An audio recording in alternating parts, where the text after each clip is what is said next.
नमस्कार साथियों, आप सब जानते हैं और आपने जरूर चर्चा सुनी होगी कि चंडीगढ़ में जो मेयर का चुनाव था उसको लेकर चुनाव में बड़ी धांधली और गड़बड़ी के आरोप वहां जो सीधे तौर पर कंटेस्ट उस चुनाव को कर रहे थे आम आदमी पार्टी और कांग्रेस के द्वारा लगाए गए थे। और आरोप ये लगाए गए थे कि जो वहां पीठासीन अधिकारी या जो चुनाव करा रहे या रिटर्निंग ऑफिसर हैं उन्होंने छेड़खानी की बैलेट पेपर से और उनको डिफेस किया, उनके ऊपर काटापीटी कर दिया, कोई निशान मारक कर दिए और जिसके कारण वो वोटें इनवैलिड घोषित हो गई। और इनवैलिड घोषित होने के बाद जो सीधे तौर पर बीजेपी से संबंधित प्रत्याशी था उसको विजय घोषित कर दिया गया, उसको इलेक्टेड घोषित कर दिया। और यह मामला पंजाब और हरियाणा हाई कोर्ट में भी गया और पंजाब और हरियाणा हाई कोर्ट ने इस मामले में जो याचिका थी उसको निरस्त कर दिया, स्टे लगाने से उसको इनकार कर दिया था। और उसके बाद यह मामला सुप्रीम कोर्ट में गया और देश की सबसे बड़ी अदालत सुप्रीम कोर्ट का बड़ा अहम और महत्वपूर्ण फैसला आज इस विषय को लेकर आया, जिसमें सुप्रीम कोर्ट ने क्या कहा उसके बारे में चर्चा करेंगे। लेकिन ये चर्चा करें इस ऑर्डर के बारे में कि सुप्रीम कोर्ट का ऑर्डर क्या है, उसमें क्या डायरेक्शन है, वो मैं पढ़ के भी सुनाऊंगा और कोशिश भी रहेगी कि स्क्रीन पर भी वो आपको मैं दिखाऊं अगर पॉसिबल हुआ, नहीं तो कमेंट बॉक्स है हमारे यूट्यूब का और फेसबुक का उसमें डाल देंगे। इसमें जो फैसला है अगर हम इसकी बात करें कि ये फैसला क्या हुआ और वोटों में गड़बड़ी कैसे हुई, हरियाणा का इतिहास बन चुका है।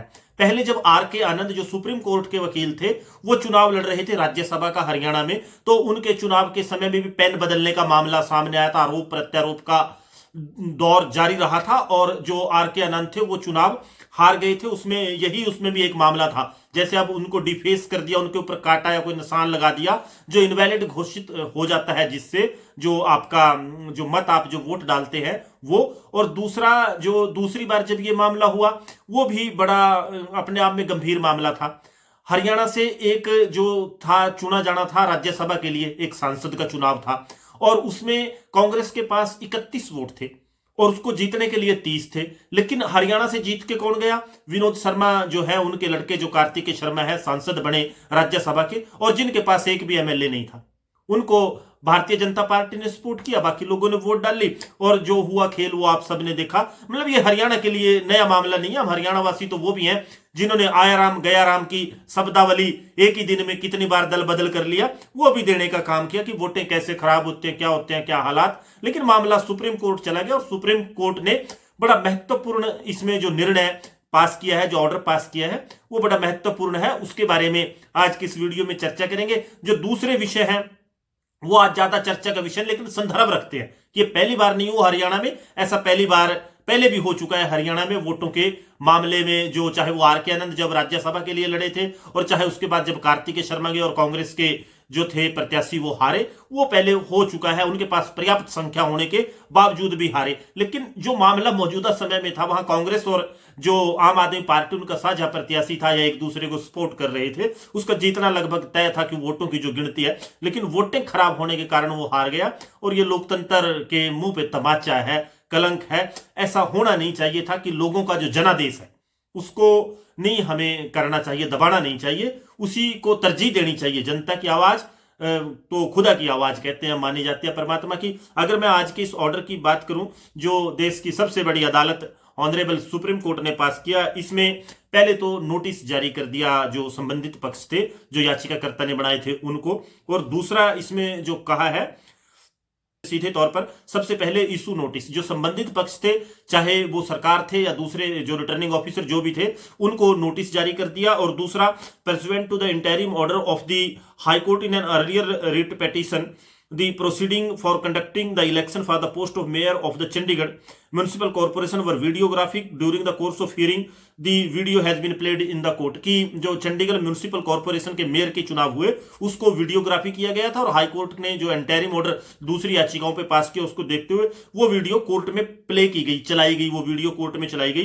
The returning officer shall remain present before this court on the next date of listing to explain the conduct as it appears in the video. कि जैसा वीडियो में रिटर्निंग ऑफिसर का कंडक्ट दिख रहा है उसको एक्सप्लेन करने के लिए वो अगली तारीख पर कोर्ट में उपस्थित रहेगा, ये कोर्ट ने कहा।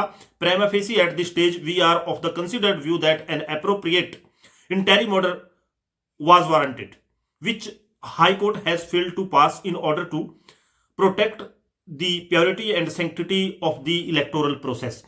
हमें देखकर यह भी लगता है, ये सुप्रीम कोर्ट ने कहा, जो बेंच इसकी सुनवाई कर रही है, कि हमें prima facie at the stage देखकर यह लगता है कि हाई कोर्ट को इसमें इंटरिम ऑर्डर पास करना चाहिए था, जो नहीं पास किया। और इंटरिम ऑर्डर इसमें पास, मतलब जिसे हम स्टे बोलते हैं, वो पास किया जाना जरूरी था, ताकि जो पवित्रता, सैंक्टिटी इलेक्टोरल प्रोसेस की है वो बनी रहे। ये भी सुप्रीम कोर्ट ने कहा कि हाई कोर्ट को इंटरिम ऑर्डर पास करना चाहिए था, जो उसने नहीं किया। और इसमें जो आगे इन्होंने कहा है, सुप्रीम कोर्ट ने कहा है कि we direct the entire record pertaining to the election of the mayor of Chandigarh Municipal Corporation shall be sequenced under the custody of the Registrar General of the High Court of Punjab and Haryana.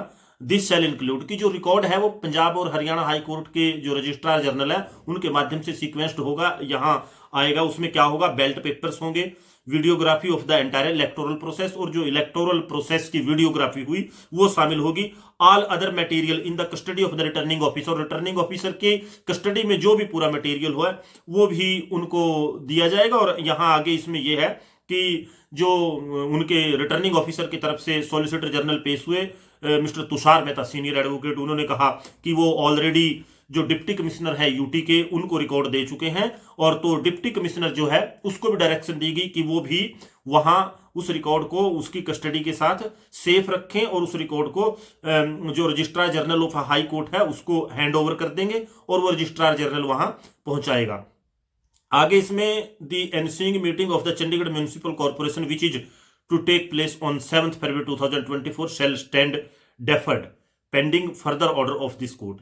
कि 7 फरवरी को जो municipal corporation Chandigarh है उसकी meeting fix कर दी थी, चुनाव के बाद मीटिंग फिक्स कर दी थी कि वो 7 फरवरी की मीटिंग नहीं होगी, उसको डेफर किया जाएगा इस कोर्ट के आदेशों तक, जब तक ये कोर्ट आदेश नहीं कर सकता। लिस्ट ये है कि बड़ा महत्वपूर्ण विषय है, आगे फैसला क्या आता है वो विषय समय के गर्भ में है, वो विषय आज चर्चा का नहीं।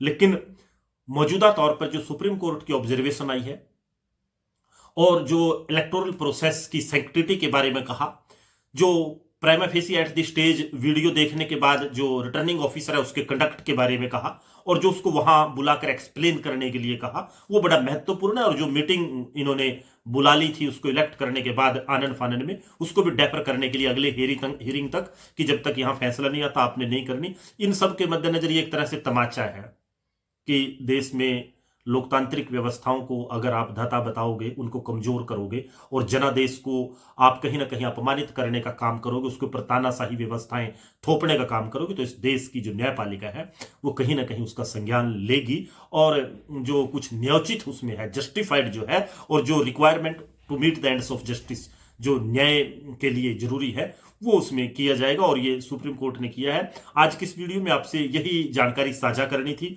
हाई कोर्ट ने क्या ऑर्डर पास किया, उसमें क्या मांग की गई थी, अगर आप चाहते हैं उस विषय पर हम चर्चा करें, या जो आर के आनंद का, जब आर के आनंद चुनाव लड़े थे हरियाणा से राज्यसभा का, उनका मामला क्या हुआ था, उसमें सुप्रीम कोर्ट या हाई कोर्ट के क्या आदेश आए थे, और उसके बाद जो हमने एक और मामला आपके साथ किया वो राजनीतिक तौर पर ज्यादा महत्वपूर्ण है, जिसमें जो कांग्रेस थी, विपक्ष था, उसके पास 31 एमएलए थे, 30 पॉइंट कुछ चाहिए थे, लेकिन वो जीत कोई गया, और जीतना किसी को चाहिए था, जनता का जनादेश किसी को था, कोई और बन गया जिसके पास एक भी विधायक नहीं था। किन परिस्थितियों में, विषय राजनीतिक है, फिर कभी चर्चा करेंगे। आज की इस वीडियो में इतना ही। धन्यवाद साथियों।